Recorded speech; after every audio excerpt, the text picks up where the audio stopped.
جی ہمارا اگلا سوال یہ ہے کہ کیا اسلام میں نفرت کرنے کی اجازت ہے؟ تو جہاں تک اسلام کا تعلق ہے، بلکہ میں نے دیگر مذاہب کا بھی مطالعہ کیا، مجھے کہیں نہیں ملا کہ تم اپنے مذہب کو نہ ماننے والوں سے نفرت کرو۔ کسی مذہب کے اندر بھی نفرت کا حکم نہیں ہے۔ اگر آپ کسی سے نفرت کریں گے کہ جو دوسرے فیت والا ہے، تو وہ آپ کے مذہب کے قریب کیسے آئے گا؟ آپ سے سوالات کیسے کرے گا؟ آپ کے ساتھ بیٹھے گا کیسے؟ آپ کے ساتھ کھانا کیسے کھائے گا؟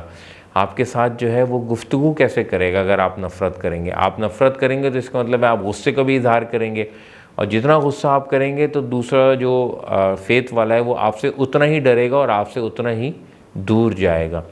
تو مجھے تو کہیں نہیں ملتا قرآن کریم میں کہ یہ کہا گیا ہو کہ تم جو ہے وہ ان سے نفرت کرو یا ان سے دوستی نہ کرو، غیر مذہب والے سے یا دوسرے مذہب والے سے۔ تو کوئی بھی مذہب، نہ صرف اسلام بلکہ کوئی بھی مذہب جو ہے وہ نفرت کی، ہیٹریٹ کی اجازت بالکل نہیں دیتا۔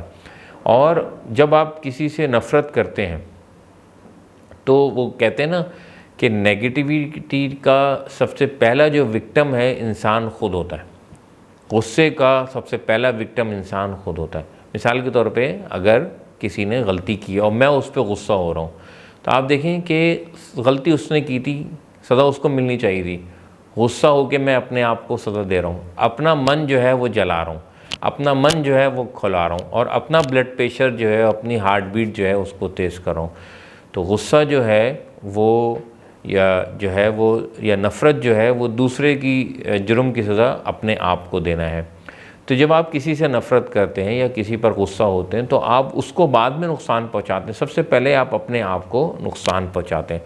تو جب اپنے آپ کو نقصان پہنچاتے ہیں تو آپ کا جو امن ہے، آپ کی جو امن کی آشا ہے، آپ کی جو پیس ہے، وہ ڈسٹرائے ہو جاتا ہے، وہ جو ہے وہ ختم ہو جاتا ہے۔